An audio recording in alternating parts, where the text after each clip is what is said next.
Welcome back to another Ab Branch, your Sunday rendezvous with the hockey coach, local franchise directly for the beautiful country of Thailand. And this weekend, we have Mr. Marko directly from Ottawa, join up for the episode number 32, Special Edition Playoff 2023. Welcome back, Mr. Marko Larabie. Happy Sunday, sir. Happy Mother's Day to everyone, all the mommies out there. Happy Mother's Day. It's great, beautiful day here. So great day to celebrate everything that mothers do, the core of each family, keeping everything going. Lots of respect. So happy Mother's Day. Well said. We're going to miss Mr. Nartap today because obligation with his mother and his wife. So we understand the family first. This is all about, but we just want to mention him. He have an amazing, great Mother Day with his family. And we're going to see him next weekend for another Ab Branch here Sunday rendezvous. But we have a few people knock the door, Mr. Marko. So welcome them first, and then we're going to move on with a couple of subjects. Today, guys, we'll talk about the Montreal Canadiens. We'll talk about the NHL Playoff 2023 and overview. And then we're going to talk at the beginning of the NHL Draft. Just a quick lay about this. And then we're going to talk about the Toronto Maple Leafs. Yes, the Toronto Maple Leafs, we're going to talk about them this morning and the New Jersey Devils, and of course, round number 3 between the Florida and Hurricanes. So a quick 60 minutes. We want to thank everybody to be a part of the show, and welcome back, Mr. Claude Richard, directly from neighbor, Mr. Marko Larabie. So welcome back, Claude Richard. Okay. De la belle province du Québec, dans la région de Sherbrooke, Nicolas de Gauby-Bonneau, back in the house. Hey, Nicolas. He could have some problem, Marko, yesterday with his mouse. So hopefully his mouse is looking better. He took like all night to figure out something with his mouse. So we'll be about this. To talk about Toronto Maple Leafs, Mr. Notar, we talk about the number of fans of the Toronto Leafs. Mr. Luciano Graziano Moderator. Luciano taking it like the champ. With all the likes, with the update, everything going on around the NHL, Mr. RJ Calabro is back in the house, Mr. Marko. Thank you, RJ. Notre ami, welcome back, our friend, Mr. Sébastien is in the house today. Hey. Salut, Sébastien. And, of course, the biggest supporter of the Hockey National Show, Mr. Roger Delaney. Mr. Marko is with us this morning. Nice to see you, Roger. And we welcome everybody else. If we forget you guys, don't forget the guys to click on the like. That'd be awesome. We really appreciate it. And let's talking about what we have, Mr. Marko, already. And let's talk about the Montreal Canadiens. The first thing we want to talk about, Mr. Marko, is the Montreal Canadiens draft at 2023. Now we definitely is going to be 5th overall pick. We know already. Now the Florida Panthers won. They go on the final Eastern Conference. That's game Montreal Canadiens the choice between 29 to 32. How depends what happening with the Florida Panthers situation. This is confirmed. And then they have number 37. So this is the first 3 pick of the 11th pick they have and the upcoming draft at 2023. So very interesting. So the point behind that, to talk about the 5th, 29, and 37. I want to hear from you a little bit more about the 5th one.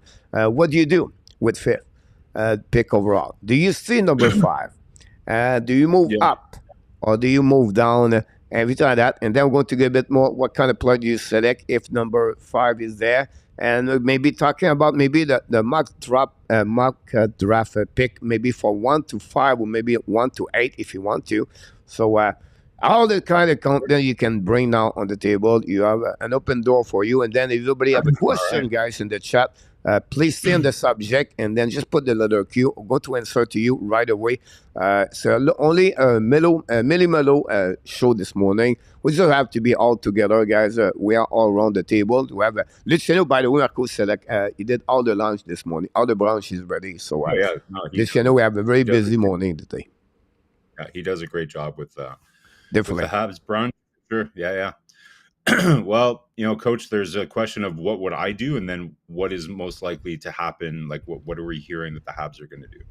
So I think I'll focus on what I think the Habs will do because, it's more realistic. So there are some rumors out there that Hughes is interested in moving up. There's some rumors that San Jose is eyeing Michkov, right? So in that case, there might be a deal to be had there. But if there's another team behind Montreal that's also eyeing Michkov, then they, I think San Jose might put together something to, if they think Michkov will drop, then, and they think that he'll likely kind of drop even further than the 5th pick.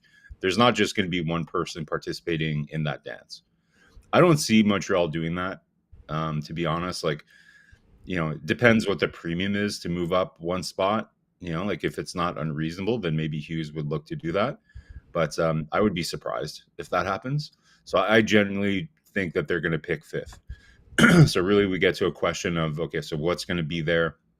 I haven't really changed my mind since we did the lottery show, to be honest, in terms of what I think the order is going to be. So I think obviously Bedard is going to go to Chicago.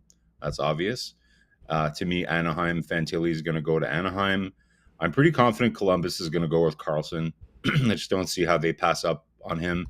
I feel that they already have Kent Johnson, who is a pretty similar player to, to what would be there otherwise, So I think Carlson is kind of a unique prospect for them.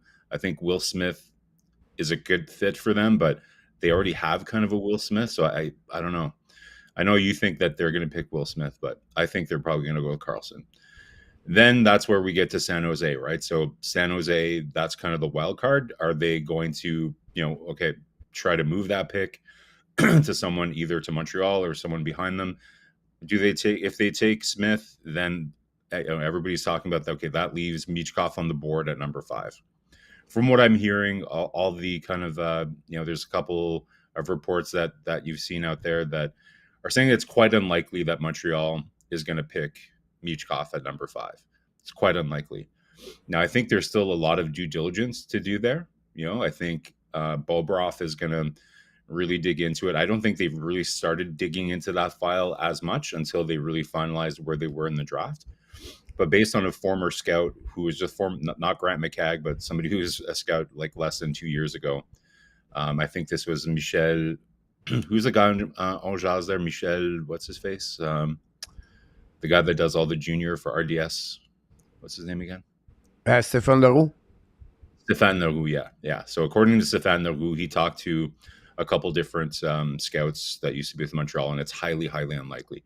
And Stéphane Leroux, like most of us, ranks Michkov as the second best player in the draft, but it's likely that it's not going to happen. So to me, that really leaves a small group of players that are going to be there for Montreal.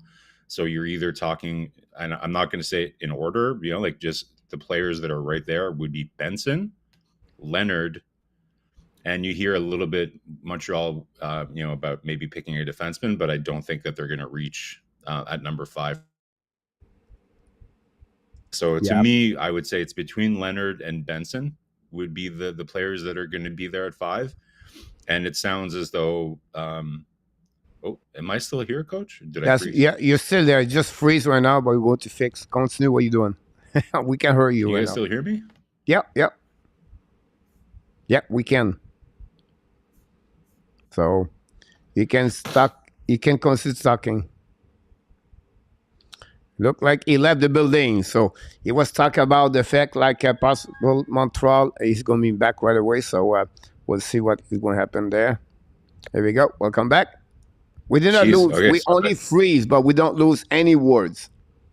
Weird. Okay. So I think I was at the point where I was talking about it's between Benson and Leonard, I think, are the 2 players that are right there. Did I get that far? Yeah. You're right there. Okay. So, so there are reports that, we talked about this, I think, at the lottery show, Coach, that if we've learned anything in the very short time about the Habs management group, if they really like Slafkovsky at the Worlds and everything else, maybe they have a little bit of recency bias.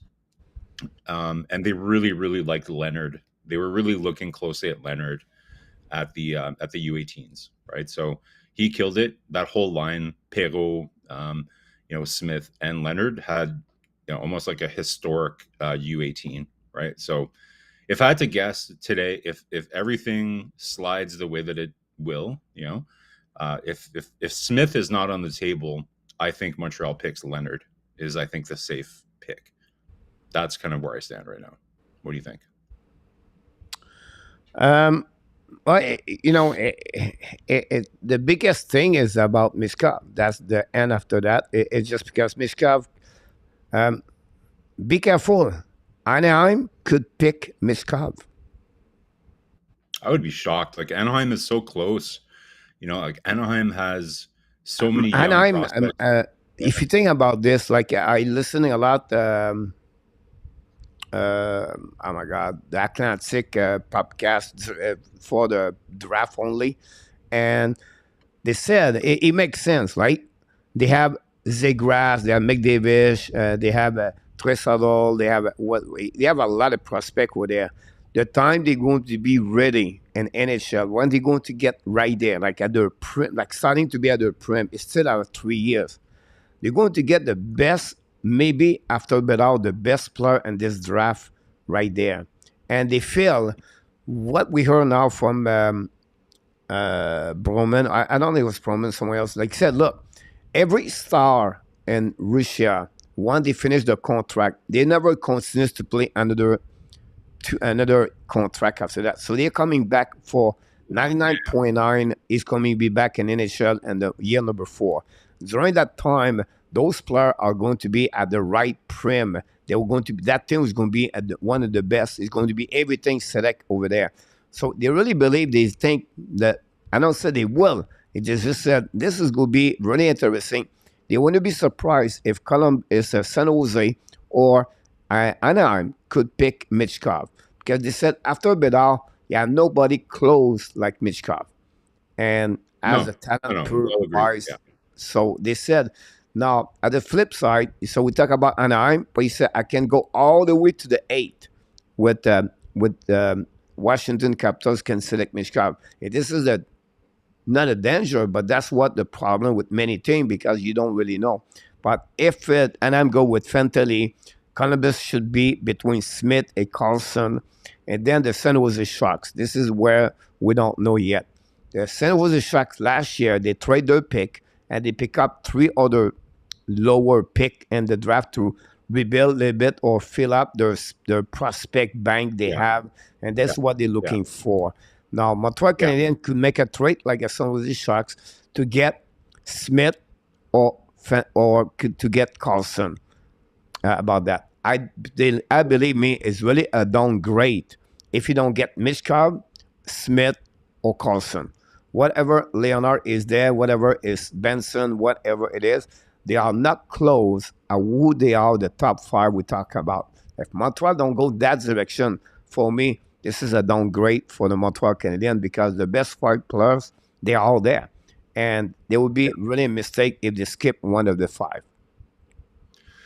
Yeah, like, listen, San Jose is, the cupboards are absolutely bare. Not absolutely bare. Like, I think they have Eklund, I think, is a young Swedish center there that's promising. So they have a couple prospects, but they need to restock the cupboards in a big way. So would it make sense for them to, if Montreal were to say, I don't know if I would trade the Florida pick necessarily to move up. Like, I don't know if you need to even go that rich. It's one spot. Maybe they're looking for a young body, right? So maybe like a Harris, Machar, like somebody, some prospect to go with maybe the 2nd round pick or something like that, I think would make more sense. Well, I give you a good one, Marco. I will be that way. If Montreal trade for San Jose, they would give the 5th versus 4, right? You're just shifting the get one there, and not give the 29, but give the 1st round pick of Calgary Flame at 2025. So and the next 3 years, San Jose going to need another pick over there. So if you want to give only that one over there, because usually you go with that pick, you get another solid pick like 20 to 25 to 32, everything like that. It would be too much if they gave back the number. At least they can maybe give number 37, 2nd round pick, and then the 4th round pick. They have 3 pick over there, so they could be 5, could be 37, and it could be the 100, whatever it is. It is a 4 round. So that would be something maybe San Jose can look about that one over there. Or they maybe take a chance with Calgary to give the 1st round pick. But I don't like for that. me, Like, Marco, to resume everything for me, right? They need to pick one of the five. I listen, like, it really depends what they find out about Michkov. To me, on the draft lottery show, I was unequivocal saying that if he's there, they should take him. And I still feel that way because I agree with you, coach. I don't see any universe where he doesn't come to play in the NHL in 26, 27. So, who knows where we're going to be geopolitically at that time. Hopefully this war ends at some point here. Like, let's not get political, but it's a mess and absolutely horrifying what's going on over there. So let's hope that ends and that's no longer a factor. Now you're just dealing with the typical factor of having a Russian player. I know there's no transfer agreement between the KHL and the NHL, but like you said, the trend, you can only base on what's happened in history, right? And I think you're right. It's pretty rare that you have a top echelon prospect like this get a second contract in the KHL. Now, again, in this new universe where people are being conscripted into the army, and you never know what's going to happen. I think you had a good one of your dailies this week. You talked about kind of all the intrigue around what happened with his father. Wow, that's going to be a documentary one day for sure, on Netflix or something. It's just insane what happened in that situation. There's a lot that we don't know, but it's certainly dark. whatever happened there. But listen, like, I'm with you. Like, those are the top 5 players. But if it's not there for Montreal to be had, I don't think Hughes is going to overextend themselves just to get into that top 5, to get what they think is a top 5 player. I really like Leonard too, right? So, and I really like Benson. I think Benson, everybody's just looking at his height, right? But I think he's going to be legitimately a superstar in this league. Now, I know he doesn't maybe fit in the mix of players that we have in terms of height, but listen, like, that's not what the draft is about, right? It's not roster construction. It's drafting the best player that you can, that you think is going to have the highest upside at that time. So I think one name that we haven't mentioned, Coach, I'm glad we both didn't mention him, is Dvorsky. I like Dvorsky, but I just don't think he should be there at number 5, or I don't think that's the guy that you'll take at number 5. Just not You agree with dynamic me, enough. Marco? I will take Ray Batcher before Dvorsky. I don't even know about that. I wouldn't take either of those guys at number 5, to be honest. If I had to, I would probably take Reinbacher, just because of our need, but I wouldn't select either of those guys at number 5. I would rather take Benson. I would rather take Benson or Leonard at 5. Those would be certainly those players are going to be available. Those would be my guys if anybody that we haven't talked about, Carlson or Smith, are not there, and they learn something about Michkov that just makes it impossible. The risk is too high for whatever reason, or maybe there's something about the young man that they find out. Because again, like, there's very little, like, Coach, you know this really well, right? But maybe the audience, something that you have to take into consideration is, you can, like, scout, like, the technology they have nowadays for scouting is unreal, right? Like, they have AI, like, it's unreal. There's more video out there than ever before, which is great. But that's only a small percentage of what you learn about a player, right? Like, the key thing that you learn from being on site to view a player is all the body language, when they're returning to the bench, how they start the game, their pregame routine, and all the things that you don't necessarily could ever see on video. Those are things that, scouting departments all across the NHL have a complete blind spot when it comes to Michkov. So really, it's going to come down, like, let's not forget, like, Bob Roth, I believe, was the head scout for like the team that he plays for. I forget what it is, like, SKA Petersburg. Petersburg. St. Petersburg. Petersburg. Yeah. So he CSKA. Yeah.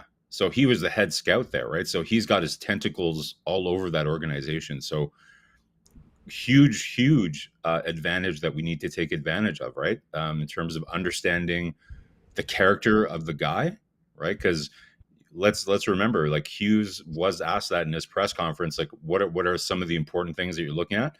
And there might be some people that rolled their eyes, because it's similar answer to what Marc Bergevin used to say, like character, right, and compete. Those are probably the two most important things that they look for in like not just at the number 5, but any of the players that they're drafting. Yeah, they So had a hockey IQ sense with that part there. So hockey, you absolutely nailed yeah, it about this, the 3 point about yeah, that part over there. I just yeah, want to add one more thing about Rebatcher. Now, the fact that Montreal go 29 or 30, 31, they have a kind of 3 defensemen they can select on that area, or 37 as a right defenseman, or maybe skip now the possibility to maybe old now Rebatcher to put him a little bit out of the picture, because now at 17 it was more yeah, a good forward, right? You talk about Danielson, you talk about Yager, possible, those kind of players like that. But or yeah, Barlow could be Barlow over there too. Now at 29, 30, 31, now you talk about the downside of the forward is a little bit lower, but you have a good yeah, side of the defenseman over there.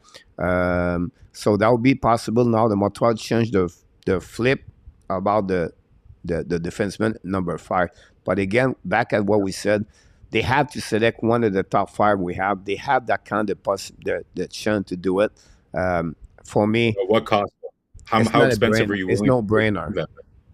But how expensive are you willing to pay to do that, coach? Like, would you like, so to me, trading Calgary's pick from next year, we don't know how good or bad Calgary Yeah. is going to be Okay. next year. Yeah. That's the big So question. I would not go there, but we give them my pick number 37 and my 4th-round pick Yeah. 2023 to get that kind of player. So we talk about Okay. Smith Okay. or Carlson. And that's Yeah. that's what you're looking for. That's what you need in Montreal Canadiens. So it would cost you 37. I understand that, but at the end you have to pay something if you want to not get to go try to go around Mitch Cobb. At the end of the day, San Jose or Columbus or Anaheim could helping a Montreal Canadiens in one way if one of the 3 things we talk about select Mitch Cobb. We don't know yet. We're only know this in Nashville, June 28th. All the speculation, but that will Yeah. be really interesting. Montreal are going to get there. Last thing I'll say, coach, is it seems like Montreal always has the hardest decision to make it when they're picking high in the draft, right? Like last year, if you had to pick, if you ask any GM, what is the hardest decision that had to be made in the draft, right? It was picking number 1. Like there's just so much debate over it.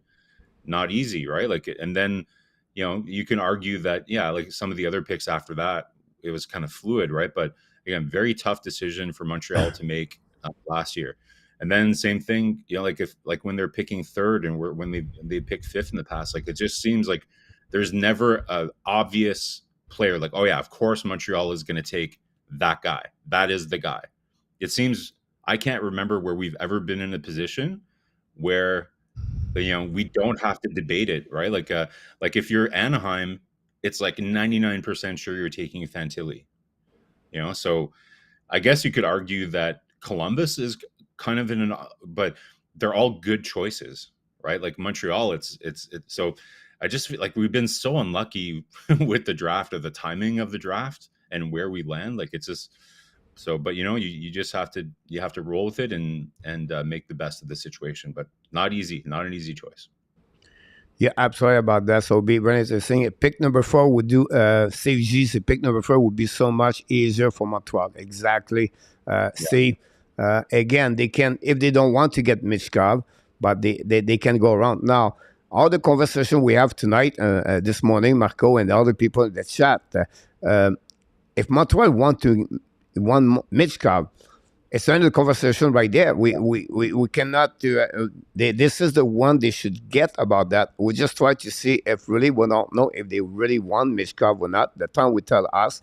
And look, all year long last year, at the same time, at that time of the year last season, everybody in the chat, 99.9, including me, everybody was looking about Shane Wright.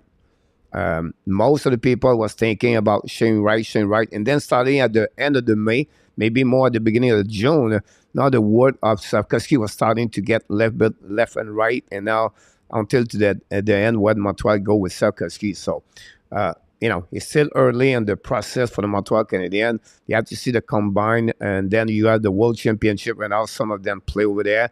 We just finished the U18, the stock market the stock rising for some player. One of them is Will Smith, honestly, and many other, many other, everything like that. So that'll be really interesting what they can do about this. Just open up like 29 pick for Montreal Canadiens. We have a couple of defensemen, right defensemen. You can talk about this as a forward. We expect maybe Otto Sandberg. I think the Sweden players could be that way over there. It could be one Montreal can look if they need that. But I would not be surprised at 29. They're looking for a defenseman. If at least someone at the leaderboard is out, and maybe it will be open up, like Daniel Bott, example, that would be one of them possible. Aiden Caufield will be interesting if the Montreal would like to add him as the 29. He's that kind of range and a first round pick at the end of the first round pick for Aiden Caufield for the Sherbrooke Phoenix. That'd be one maybe Montreal is looking for, like a top 9. I like the selection 37, possible a goaltender. If not, the right defenseman for the USAHL, 3CD American. The Czech, the Slovakia guy, Schrebak, I believe, is a big 6'3" defenseman. Now, he's if you want to compare him, you compare him like Ben Chariot. That's what you get. Like as a 37 overall pick, a guy can play a third pairing, a physical. It's not a guy carrying the puck. It's not a guy but the guy can hit, and he could maybe develop properly better as a second pairing. But you think about him, Marco, you talk Mayu, you talk about Barron over there, you take that kid as the right defenseman, that'll give you a solid pairing to the right side if they're looking about that. Many options they can happening, of course, but just give you a little bit an idea what 29, 37, what they can do. For me, though, so out of everyone that you mentioned there, like to me, I like Oliver Bonk. He's right there as well. Like right now, he's playing with Mayu. But I expect him to be a little bit lower now at 37. I think he could be out. No, I'm thinking at 29. Or like right now, he's 29. At 36. Yeah, it could be one you can look about him for sure as 29. Yeah, and then if you that would be who I'm targeting if he's gone. Again, I really like Jaden Perron a lot. I've watched a lot of his. The reason I don't talk about Perron because he's a left defenseman. Well, no, he's a forward.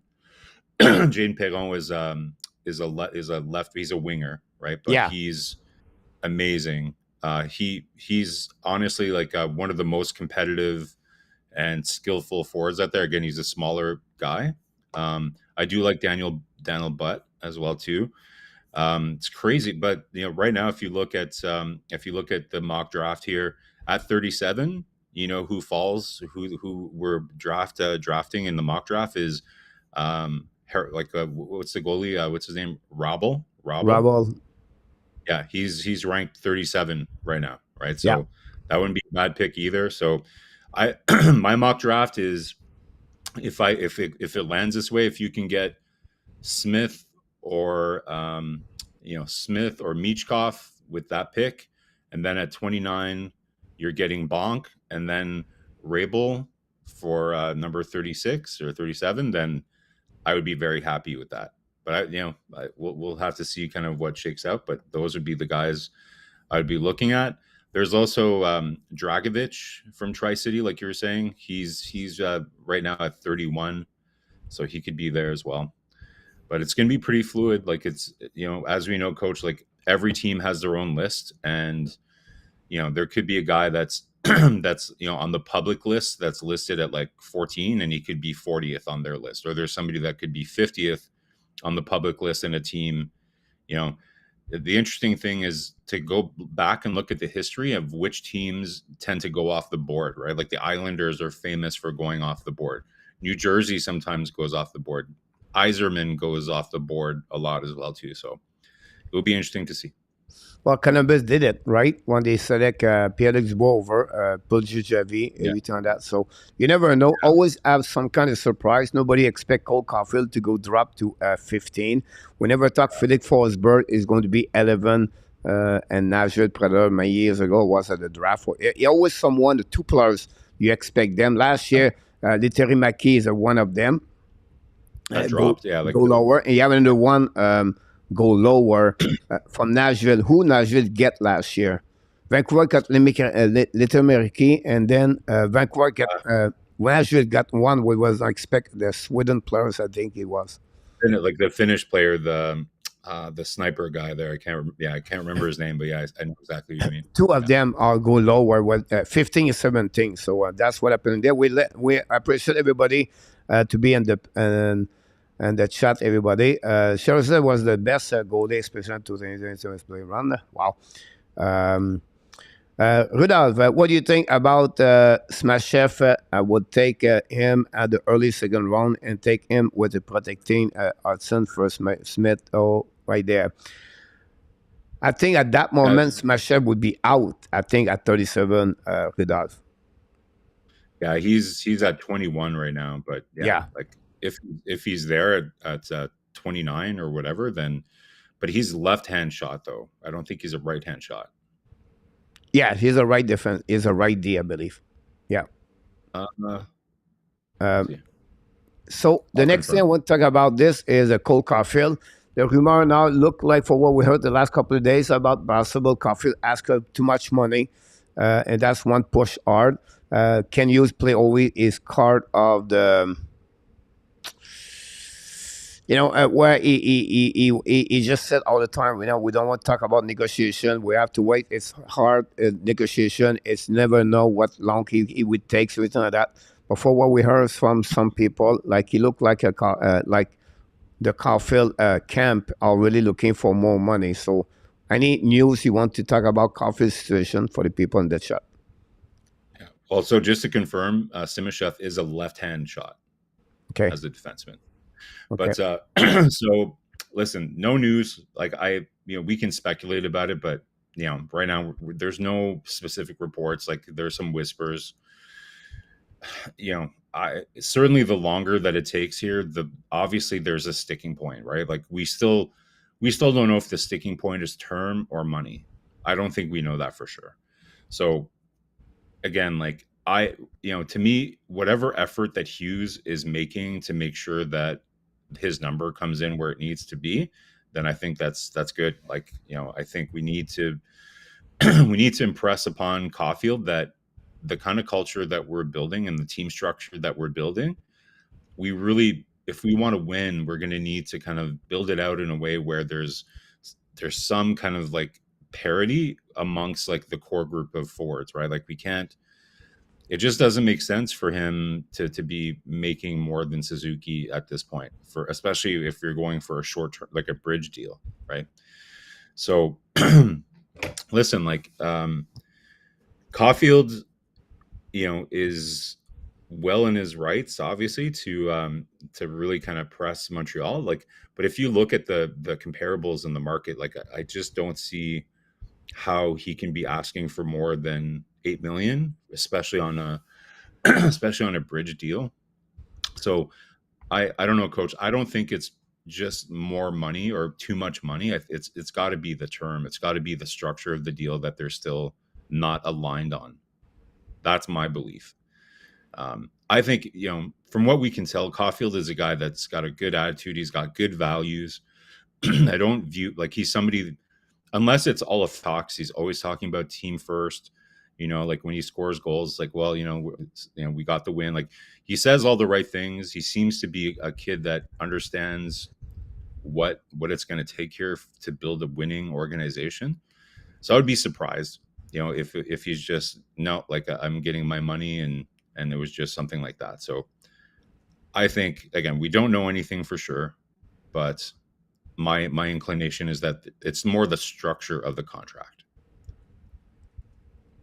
Yeah, I just tried to answer back to Sebastian about Gallagher, but we're going to answer you in a few minutes. about that. Let people in the chat. We appreciate people just pop up. We appreciate about. Don't forget to click on the like. That'd be awesome. So I apologize. We don't go one by one, but we know who you are, and we just want to welcome back at the BRUNCH Sunday Rendez-vous. Special edition playoff 2023. We add more show the morning, and we don't want to thank MARKO and all the moderators to be with us this morning. All Collabo.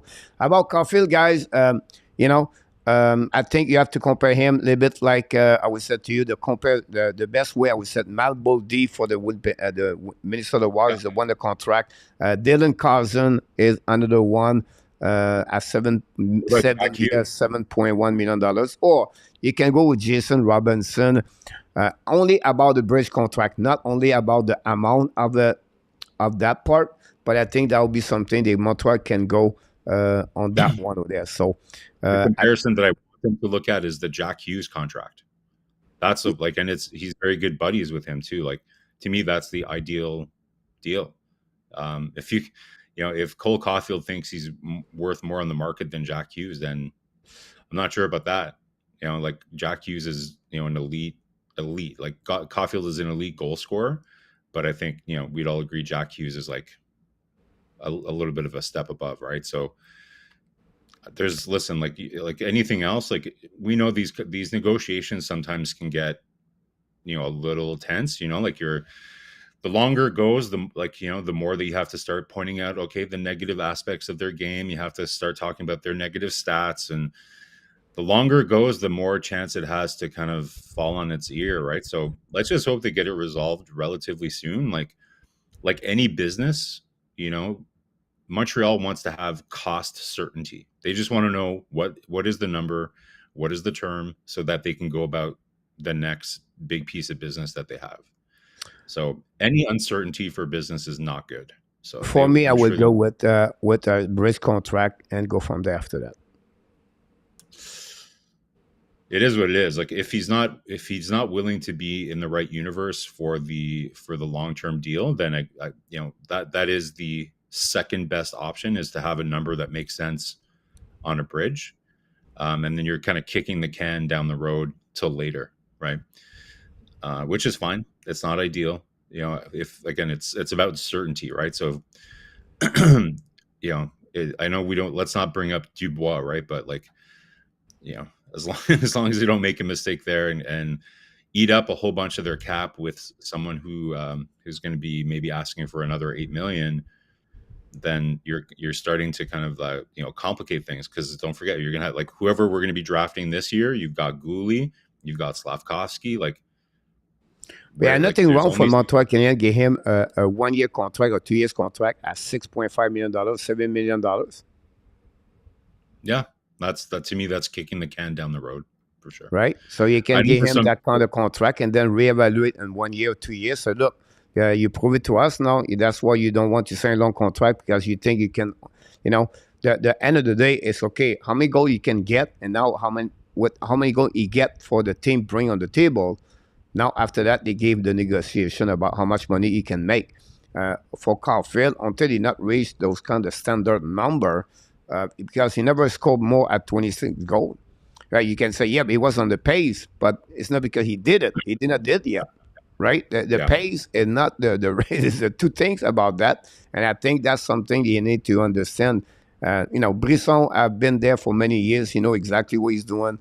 Right, he tried to talk for the best for his customer, and then Montreal know exactly what they need from Caufield. They're gonna have an agreement, but don't be surprised the bridge contract at some point. I would be shocked if they go over 7-8 year. It could be a little bit where they get the 1 full year RFA before he become a UFA. That would be the one right there. So he can go with 7.5, and then his last year or his RFA, he start at $9 million, example, and now after that he become a UFA. Exactly what Debricat is going to happen right now. Yeah, it's certainly trending that way. That's where it's trending. Yeah. So we want to thank everybody. Thanks so much, everybody, to that. I know Sebastian talk about getting up. We have a lot of conversation to talk about this. We already burned 40 minutes about the Montreal Canadiens. Well, there's a great, but we're definitely back to you about this off-season. Is a great time to talk about the past for the Montreal Canadiens.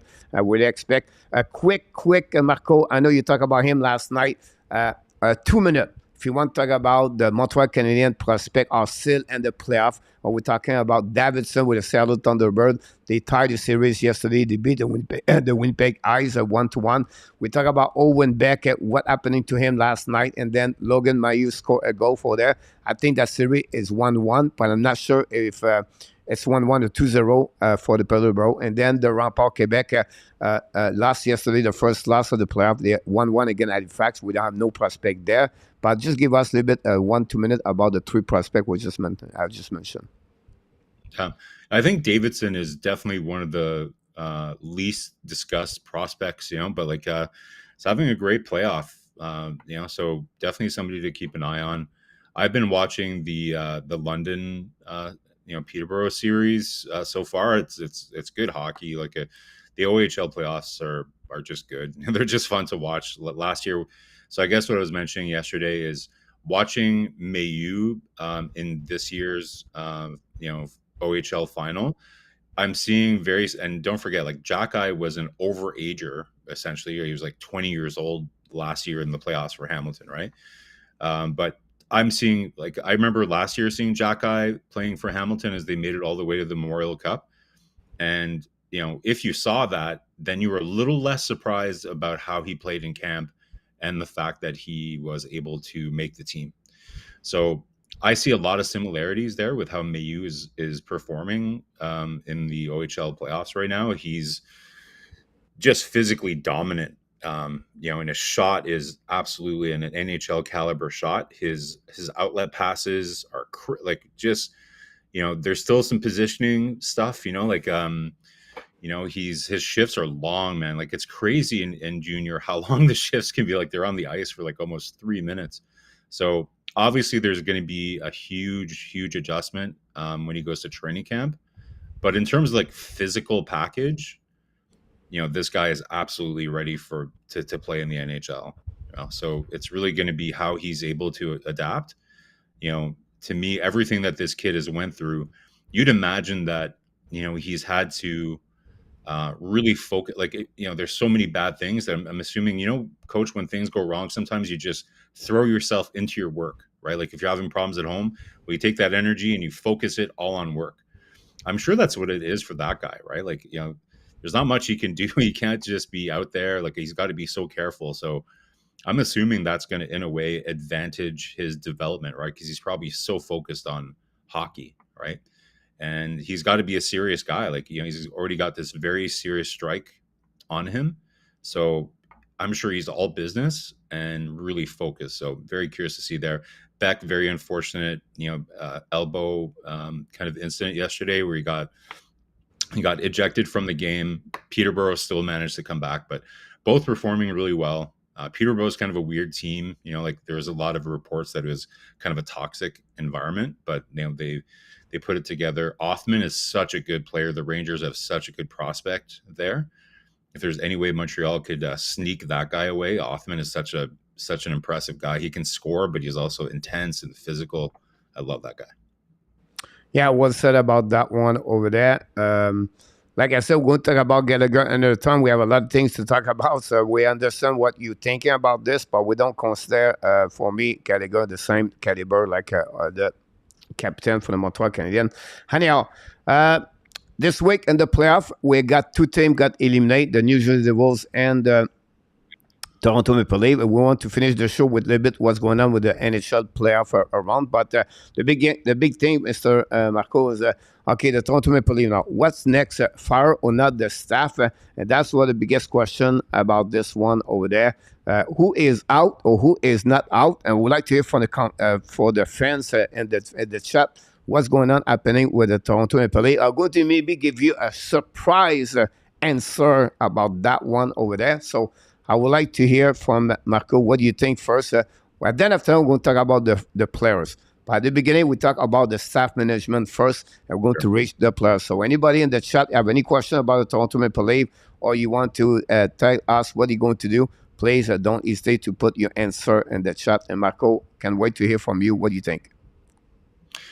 Yeah, whatever is going to happen, it's going to happen fast, I think, right? Because you can't, like we saw when Bergevin was kind of a sitting duck GM, some of the terrible decisions that were made there, like signing Hoffman, they're just some really bad things. The Armia extension, like, so if ownership, is smart, they're going to rectify this quick, right? Because you can't have a GM that is a lame duck GM. You can't be making organizational decisions if you're not really there for the long haul.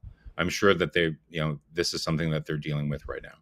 So, my opinion personally is that, the plan itself has kind of run its course, in my opinion. Like, I think, Dubas is going to be a very, very attractive free agent for sure. Like, there's a lot of people already putting him in Pittsburgh. If I'm Dubas, there's no way I'm going anywhere near Pittsburgh. Like, that is a sinking ship. And it doesn't seem like management really wants to, flip Crosby or Malkin. So if they're not letting me trade Malkin or Crosby or, refurbishing that organization, there's no way I'm going near that. Not a chance. But anyways, to me, Dubas, it's for sure. I think Keefe is gone. I think that's for sure. I just don't see from an optics perspective if Dubas does decide to stay. Because one thing, Coach, it's not even just about whether the team wants to keep him, but Dubas also has a decision to make here too, right? Like Right, that's the door. I was going to open the door.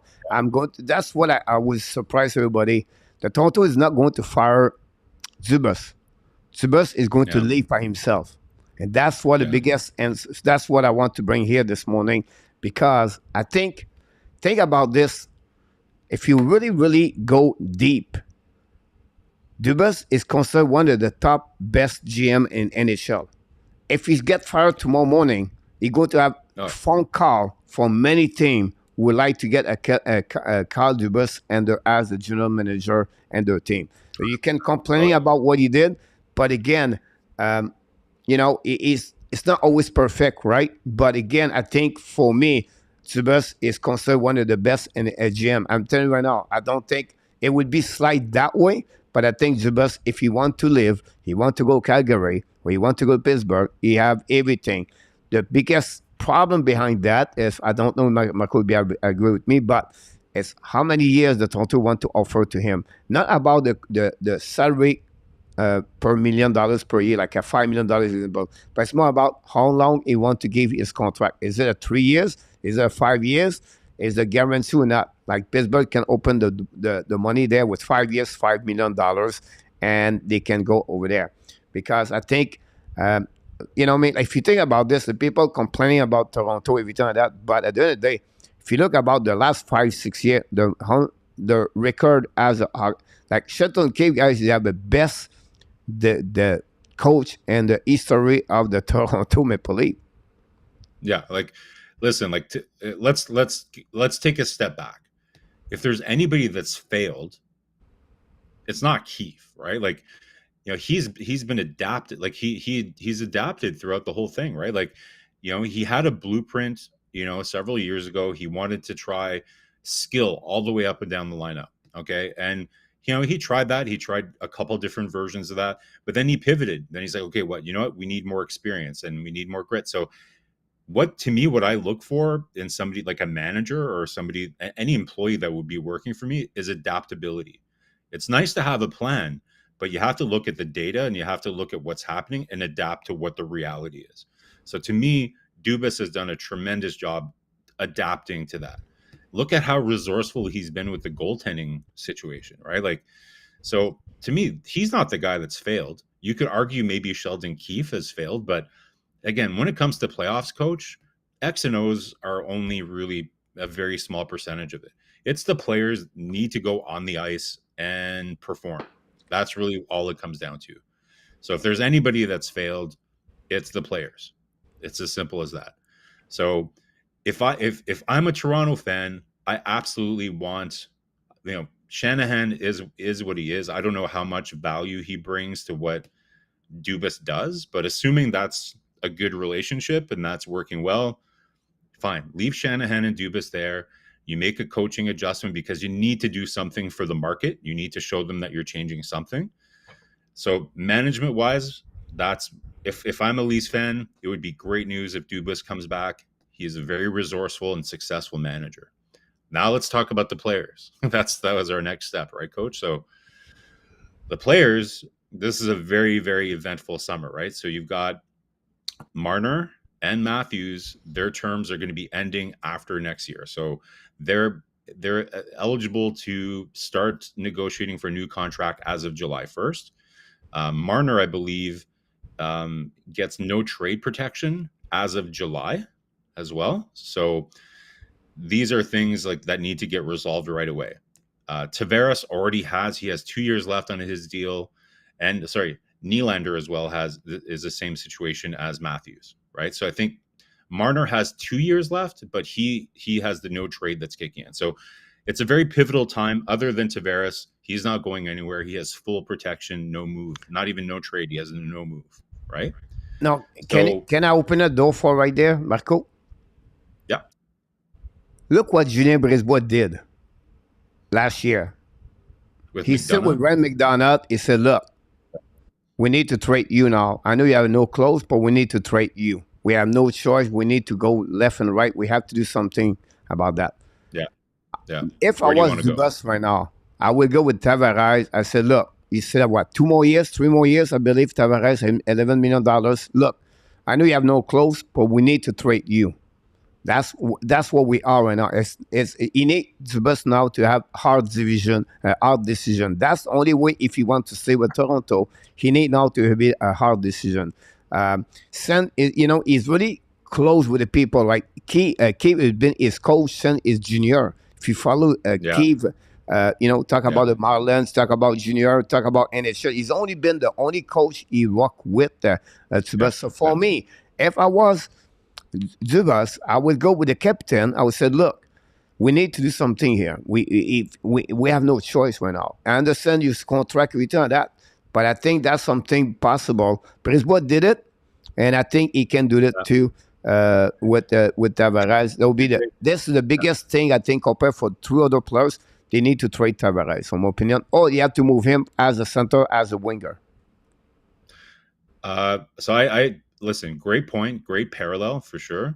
I just don't see.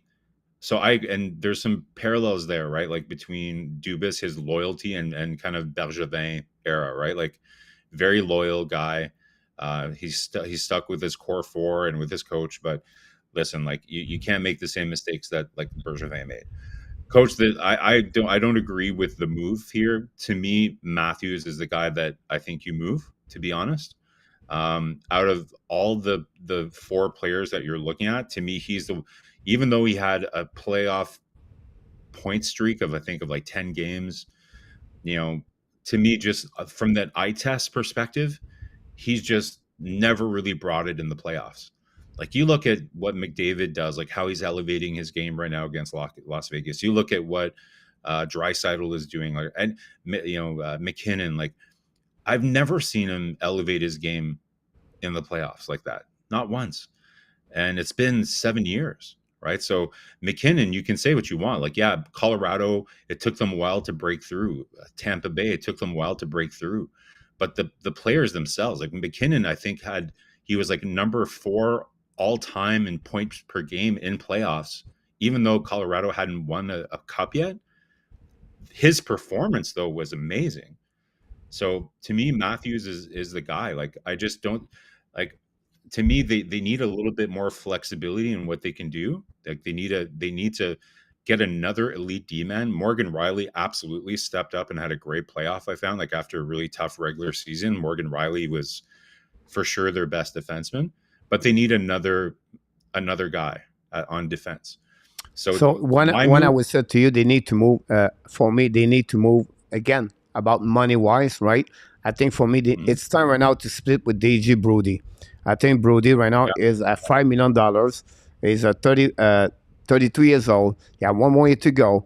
And I think for what he brings on the table is not good enough. $5 million. I think they need another defenseman over there. For my opinion about that. So, but again, if you trade Matthews, right, who is the center for Toronto and who scored 40 goals per year as a center? For me, I know people don't like my pick. Did Florida trade Huberdeau? Yeah. Toronto need to trade Marner. You cannot find a center in NHL at 6'4" can score 40 goals in NHL. Yeah, I don't care if Yeah, he's but 6'4", look who he he does in doesn't play like playoff. Look about what happened with Barkov. Barkov the score, yeah. No, I know. but yeah, He has the he needs plug to spend around on that. him make the flip independent. So for me, and again, I don't have no clue who you get in return. I don't, you know what I mean? But my No, only I concern don't is think about it's if gonna you trade Matthew, you have no center can pick up his You place. have no centers. How can you say you have no centers? You've got John Tavares. You re-sign Ryan O'Reilly. He's going to take a discount. So there's your third line center. So I agree. You have to go and get another 1A, 1B center to play. You don't need a 40, 50 goal center necessarily. Like, yes, you have to replace those goals, but you don't need to, like, I don't understand. To me, goal scorers traditionally are more wingers and centers are more facilitators, right? It's pretty rare. Like you have Stamkos in the past that's been primarily a goal scorer as a center, but you're right. Matthews is a very unique breed, like a 50, 60 goal center is not something that you see all the time. But I'm not worried about that necessarily. I just want to build, like, look at the teams that are either leading or have moved on to the next round in the playoffs. They're not top heavy teams, right? Carolina, Florida, Seattle, name the teams, right? Like they're just built like to come at you in waves. The Islanders were kind of like the first team in this new wave to be built like that, right? So if I'm Toronto, I want to diversify, not be so top heavy anymore. You move Matthews, so first of all, you're gaining that 11 million that's coming off, and you can spread that out into getting another center and a defenseman, especially if you move Brody, like you said, and you get somebody else to come in and take those goals. Like you have Matthew Nyes that's coming. He's not going to score 40, 50 goals, but he's going to score 25, 30 goals. You have plenty of goals there. Like I think if you go get another winger to replace Matthews scoring, I think they'll be fine. I just think they need to rejig that whole culture. And to me, he's the one guy that just hasn't performed. He just hasn't shown it at all. Marner, again, like he's so critical to that team. Playoffs are very much a different thing. He's probably not going to be as impactful in the playoffs as he is during the regular season. But listen, you're not moving the guy who wears Toronto Maple Leaf pajamas, and you're not going to move the Toronto kid. I just don't think it's going to happen. Yeah, it will be really interesting what he's going to do, but something have to go that direction for sure for the Toronto Maple Leafs for the next couple of weeks. Will be, got with the staff management. We just opened the door talking about the Toronto Maple Leafs. We expect a couple of, you have to be quick because, 6 weeks before the draft coming, so they have to figure out what's going to happening over there. Is it Shanahan out? Is it Zubas out? Is it Keith out? And which player is going to not returning with the Toronto Maple Leafs? Some change have to happening with the Toronto. That was the conversation we have to bring on the table, guys, this morning, and it will be interesting what is going to happening for the Toronto Maple Leafs. And then we hit the 11 o'clock. We want to finish quickly, if you don't mind, Marco, to get 5 more minutes. NHL playoff update. Big game tonight, Edmonton Oilers. This is the Vegas Golden Knight. And then you have one more game to go, Seattle Kraken against Dallas. So give me an overview what's going to happening before we talk each other next week. And then we said, Seattle, Vegas. Yeah. I'm a little concerned for Edmonton. Vegas is just they're so like they're the other team I was thinking of, right? Like that team that is just 4 lines deep that just comes at you in waves. They're a little different because they do have a legitimate superstar. What I find interesting in this series, Coach, is with good reason everybody's been talking about Draisaitl because he's by far the playoff MVP so far. But what a quiet entry into the postseason for Jack Eichel. We've a lot of critiquing about Jack Eichel throughout the years, but listen, like he really brought it last game. True playoff hockey, right? Like you saw the goals that he scored, like he's banging in front of the net. Really nice passes into, going to the center of the ice, which is again why the Leafs weren't able to score against Florida. They just couldn't get into the middle of the ice. So say what you will, man, like Jack Eichel, like he's maybe hasn't had the best attitude before, and maybe he's using all of that criticism to fuel his energy and to show the world, but he's doing it, man. I'm nervous for the Oilers tonight. Like the Oilers have showed us that, you know, they tend to always bounce back after a loss like that. Last game was weird. Remember, we were talking about who is it going to advantage that Pietrangelo and Nurse weren't in the lineup. Turned out it wasn't much of a factor. But you know, all the pieces are on the chessboard tonight, Coach. All the players are there. It's going to be a great game, but I'm nervous for Edmonton here. Like, you know, to me, it's the goaltending. Remember, there's that statistic I told you guys about at the beginning of the playoffs, and that's just astonishing. When Edmonton gets 900 save percentage goaltending from their goalies, they've only lost 4 games all year, right?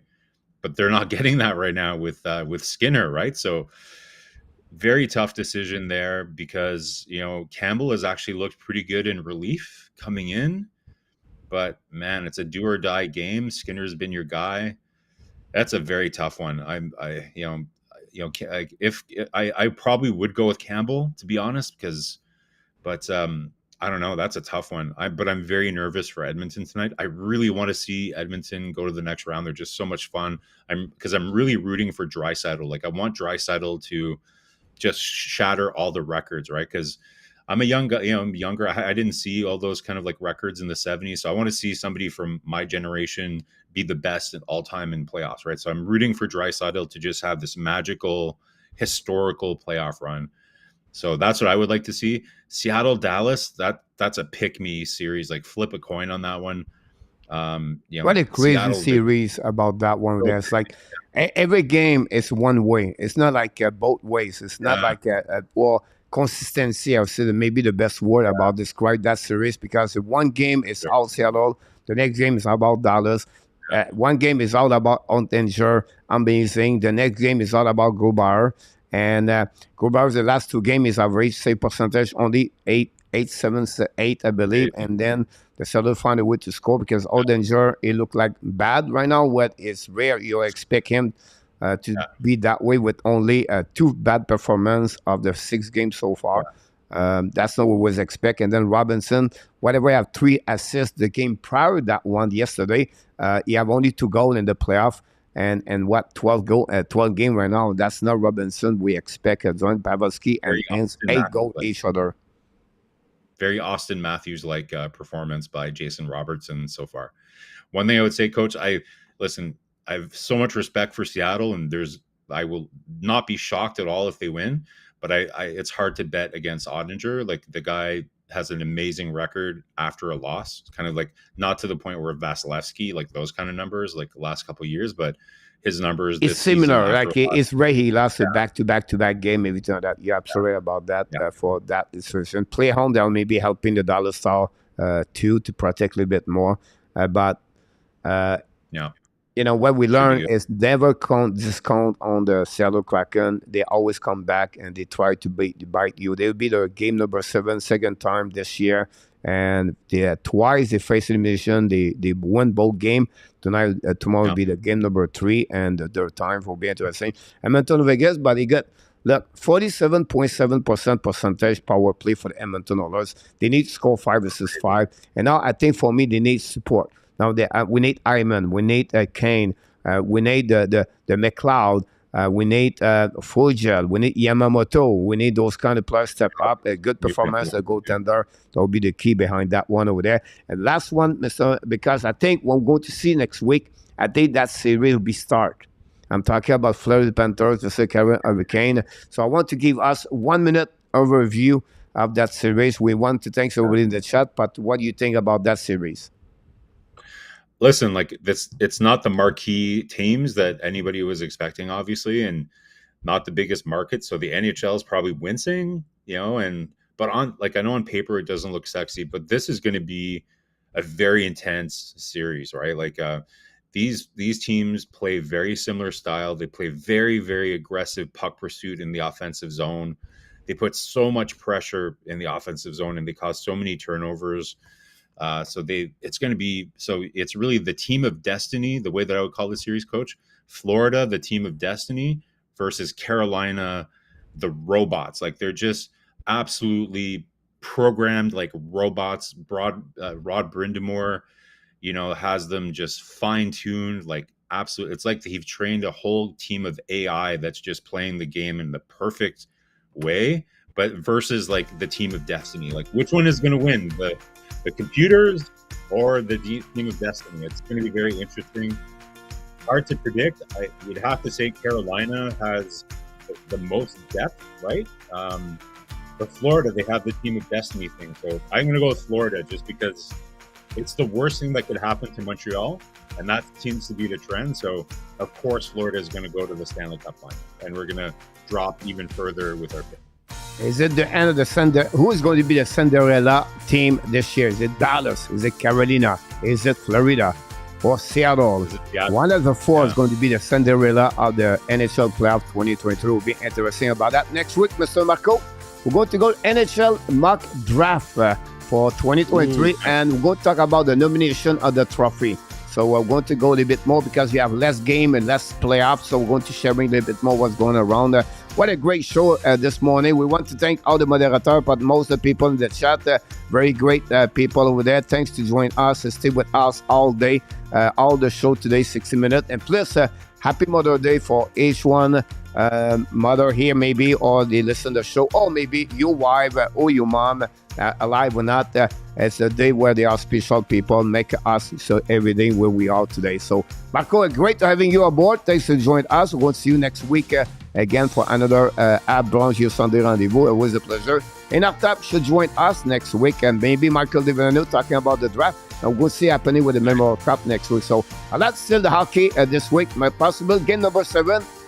With the Edmonton Oilers Vegas good night, it could happen, Marko. So we cross because as hockey fan, no team anymore. What we want, game number 7. Game number 7. That's what we're looking for. So thanks so much, everybody, to join us. We wish you an amazing, great week, Marko. Thanks so much, and we'll see next Sunday for another BRUNCH your Sunday rendezvous. Have a great week, everybody.